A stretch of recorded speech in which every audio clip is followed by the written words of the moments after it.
Nós estamos no laccursos.com.br, eu sou Rodrigo Belmonte e a gente vai dar continuidade aos nossos estudos sobre a Constituição do Estado de São Paulo. Hoje, na aula 4, bloco 4 de informações, a gente vai falar sobre municípios e regiões previstos na Constituição do Estado de São Paulo. E aí a gente já começa no artigo 144 da Constituição do Estado de São Paulo para conversar sobre municípios e regiões. Olha só, a primeira regra encontrada no artigo 144 da Constituição do Estado de São Paulo é que os municípios são dotados de autonomia política, legislativa, administrativa e financeira. Se auto-organizarão por lei orgânica. A ideia da auto-organização, ela é plenamente compatível com a ideia de autonomia municipal. É aquilo que a gente estudou lá no direito constitucional, aquilo que a gente vê pela Constituição Federal, que os municípios têm autolegislação, autoadministração e auto-organização. A ideia é justamente dar aos municípios a capacidade de organização própria, sem que o Estado tenha que ir até lá para organizar a vida deles, né?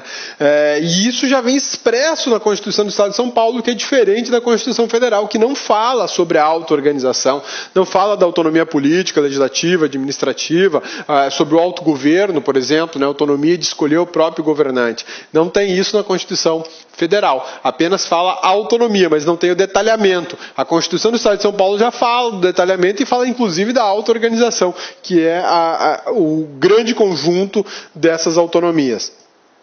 A criação, fusão, incorporação e desmembramento de municípios seguem a regra do artigo 18, parágrafo 4º da Constituição Federal. Ou seja, eu preciso de plebiscito, eu preciso de lei federal, eu preciso de lei estadual e eu preciso de estudo de viabilidade daquele município. Quero criar, quero extinguir, quero desmembrar, quero dividir. Preciso atender esses 4 requisitos. Plebiscito, preciso ainda de lei federal, estabelecendo prazo para criação e divisão e desmembramento, extinção de municípios, uma legislação estadual regulando a situação e um estudo de viabilidade para saber se é viável aquela divisão, criação, fusão, enfim, o que for, tá? Ou seja, segue a regra da Constituição Federal, artigo 18, parágrafo 4º, regra simplesinha, tem nada que ter medo dela. Aqui é algo diferente, a Constituição do Estado de São Paulo fala em municípios turísticos, olha que legal. Embora a Constituição Federal faça a previsão do turismo no Brasil e do seu incentivo, a Constituição do Estado de São Paulo está muito à frente. Ela falou, olha, existem municípios que serão classificados como municípios turísticos e, em razão disso, terão certos privilégios que outros municípios não turísticos não têm.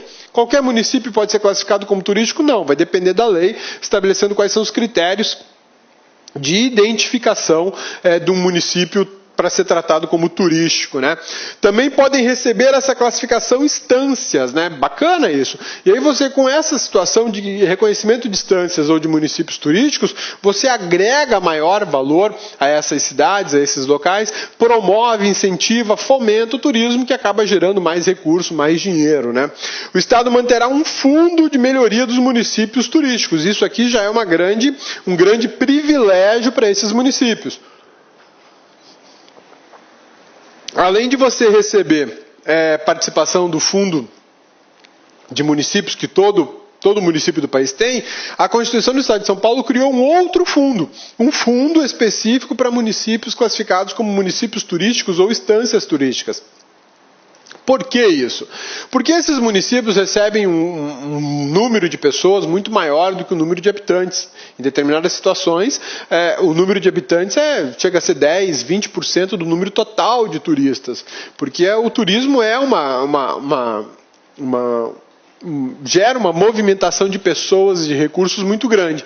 E, em razão disso, o município passa a se desgastar financeiramente para manter serviços públicos para atender essa quantidade de pessoas muito grande. Embora ele tenha uma arrecadação maior, uma arrecadação muitas vezes incomum, tamanho é o turismo naquela cidade, ele também tem gastos em comum com saúde, com tratamento de água, tratamento de esgoto, preservação dos logradouros públicos como praças, ruas, né? Canteiros, porque a movimentação aumenta. Então, nada mais justo do que criar um fundo financeiro para auxiliar esses municípios a se recuperarem, a se manterem sempre bonitos, atraindo turistas e gerando riquezas para a sua região, né? Os municípios poderão, por meio de lei municipal, constituir guarda municipal. Isso aqui é um ponto muito interessante. A Constituição Federal autoriza os municípios, por meio de lei, constituir a Guarda Municipal. Guarda Municipal não é polícia. Guarda Municipal não efetua atividade de polícia. Hoje, segundo a Constituição Federal de 1988, eles compõem aí a estrutura de segurança pública do país. Sim, as guardas municipais, assim como os agentes de trânsito, eles podem compor a estrutura de segurança pública do país, mas eles não são policiais. Eles não podem realizar qualquer atividade típica das polícias, seja ela Polícia Federal, Rodoviária, Ferroviária, seja ela Polícia Civil, Militar ou ainda Corpo de Bombeiros. Guardas municipais não exercem atividade policial. Pô, e para que serve uma guarda municipal? Proteção dos bens municipais, serviços e instalações. Então eu estou lá num terminal de ônibus do município de São Paulo, da cidade de São Paulo. Eu posso ter guardas municipais ali para preservar aquele serviço, evitar tumultos, evitar depredação da estrutura do equipamento público. Eu posso ter guardas municipais em praças públicas para evitar aglomero de fumador de maconha, de fumador de crack, evitar ali destruição do patrimônio municipal, manter de certa forma, uma organização dos serviços em parques públicos. A Guarda Municipal tem esse papel. Pô, cabeça, mas a Guarda Municipal está ali também para evitar furtos, para evitar roubos, para evitar prática de crimes? Não. Não, esse não é papel da Guarda Municipal. A Guarda Municipal está ali para evitar a destruição do patrimônio do município, para garantir que os munícipes possam se utilizar de equipamentos públicos em perfeito estado de condição, né? Não para evitar crimes. Para evitar crimes é papel da polícia militar, é um trabalho ostensivo que também deve circular por ali, né? Então, o que rola? Você tem um guarda municipal e tem um PM. Está acontecendo um crime, os dois podem agir porque a legislação autoriza que a prisão em flagrante seja feita por qualquer pessoa. Mas quem é que tem o dever de agir? Policial militar. É uma grande diferença. O guarda municipal fala, não vou me meter nessa história porque os caras estão armados, eu não estou portando arma, vai você, PM. Aí o PM tem que tomar as providências. Nada impede do guarda municipal dar um apoio, chamar reforço, evitar que as pessoas se aproximem, né? Enfim, praticar qualquer outra conduta que colabore, que dê apoio ao policial militar. Mas ele não tem o dever de ir lá prender. Não tem. Esse não é papel dele, é papel do policial militar ou do policial civil. Tá? Lei estadual estabelecerá condições que facilitem e estimulem a criação de corpo de bombeiros voluntários. Olha que bacana. Isso não tem na Constituição Federal. O corpo de bombeiros ele é só da segurança pública, polícia militar. Ele é integrante da força de segurança pública chamada Polícia Militar. Mas no estado de São Paulo há um estímulo à formação de corpo de bombeiros voluntários, né? Seria uma brigada de incêndio, digamos assim. Eles não são integrantes da Polícia Militar, não são integrantes das forças de segurança pública militares, não precisam de concurso público, eles são voluntários. Eles estão ali para auxiliar, para ajudar, são brigadistas, digamos assim. Mas o bacana é que tem previsão constitucional, né? E se tem previsão constitucional, o prefeito da cidade cria lá o grupo de corpo de bombeiros voluntários para auxiliar o corpo de bombeiros oficial. E ele pode buscar recursos no estado de São Paulo e falar, olha, eu criei um corpo de bombeiros voluntários, tenho aí 100 voluntários, mas eu preciso de uniforme, eu preciso de treinamento, eu preciso de equipamentos para esse pessoal. Eu não posso simplesmente largar eles no auxílio ao incêndio, aí, sem equipamento, sem proteção, porque aí o corpo de bombeiros militar oficial vai ter que gastar energia, tempo e recurso para, de repente, fazer o salvamento de um voluntário. Então eu preciso equipar os voluntários. É bacana isso, porque você acaba gerando aqui um ponto da solidariedade, exatamente, solidariedade. Você gera noções de primeiros socorros, você gera noção de como se comportar em situações de risco, de incêndio, de enchentes. Bacana, né? Bem legal. Isso aqui eu achei muito legal na Constituição do Estado de São Paulo. Intervenção estadual. O que é intervenção estadual? É a possibilidade do Estado interferir na vida de um município, né? A intervenção ela tem previsão constitucional. Então, olha só, a intervenção ela tem uma finalidade específica. Qual é a finalidade dela, né? A finalidade da intervenção é afastar a autonomia, afastar a autonomia do ente federado. Quando a gente fala em autonomia, a gente está falando em autogoverno, autolegislação e autoadministração.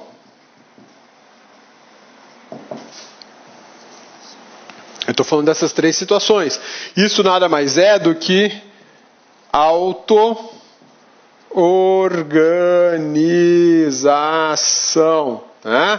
Quando eu faço uma intervenção, eu a detono com a autonomia, porque eu afasto o governo, eu limito a legislação, eu limito a atuação administrativa. A intervenção é assim.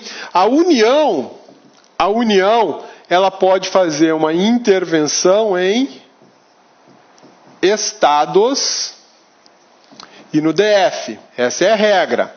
Excepcionalmente em municípios localizados em territórios da União. Tá? Essa é a regra. A União interfere nos estados e no DF. A União não vai interferir, por exemplo, no município de São Paulo. Por quê? Porque o município de São Paulo não faz parte de um território da União. Tá? E os estados? Olha só, quem é que faz intervenção nos municípios? Os estados.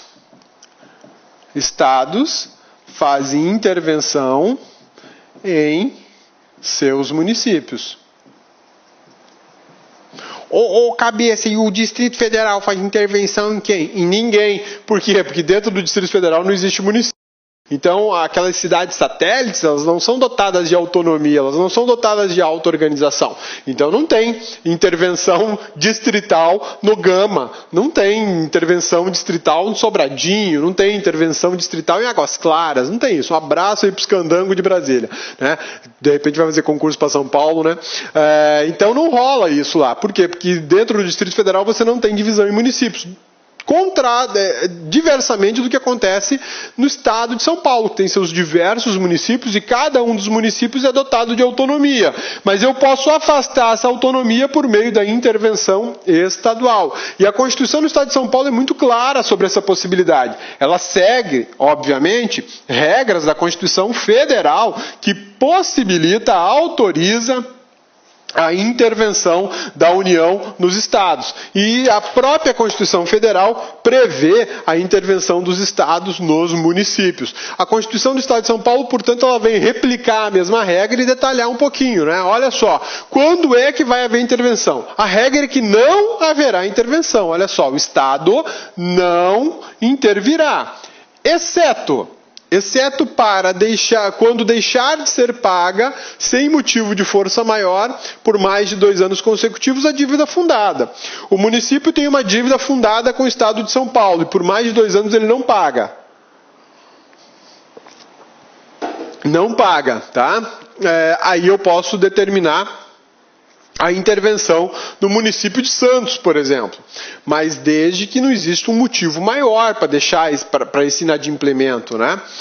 Não forem prestadas as contas devidas na forma da lei. O município não presta contas, não presta conta para a União, não presta conta para o Estado, não presta conta para ninguém. O dinheiro que entra no município desaparece. Cabe intervenção. Essas são hipóteses de intervenção para a reorganização das finanças públicas do município. Não tiver sido aplicado o mínimo exigido da Receita Municipal na manutenção e desenvolvimento do ensino e das ações de saúde, tá? Grifa aí ensino e ações de saúde. Por quê? Porque a Constituição Federal exige que um percentual mínimo da arrecadação dos entes da federação seja revertido especificamente para ensino e saúde, educação e saúde. E a Constituição do Estado de São Paulo não fala diferente. Ela vem dizer, olha, se você não aplicar o percentual mínimo da tua arrecadação para manutenção e desenvolvimento do sistema de ensino ou manutenção e desenvolvimento do sistema de saúde, eu vou fazer uma intervenção aí. Eu afasto o prefeito do cargo e eu, governador, nomeio um interventor estadual para administrar o município de Santos, por exemplo. O TJ der provimento à representação para observância de princípios constantes nesta Constituição ou para prover a execução de lei ou ordem de decisão judicial. Essa é uma situação que quando o município não cumpre a legislação, ele ignora a lei, ou, por exemplo, o município recebe uma ordem para nomear um servidor público, e não quer nomear, por alguma razão ele resiste a fazer a nomeação daquele candidato aprovado. Aí o candidato ajuiza uma ação e a justiça obriga o município a contratar.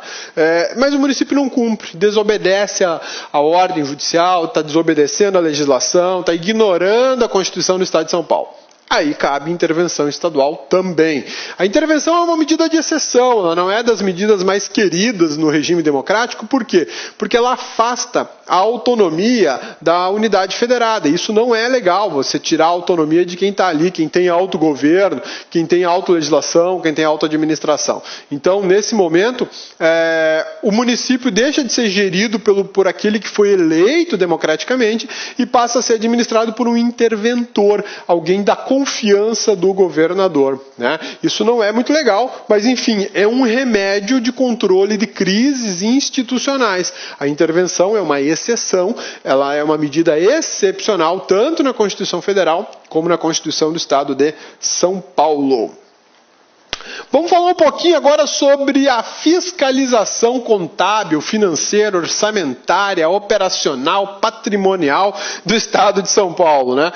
O Estado de São Paulo, todo mundo sabe que é a potência econômica desse país, né? Onde existe a maior quantidade de recursos financeiros no Estado de São Paulo em razão da sua colonização, né?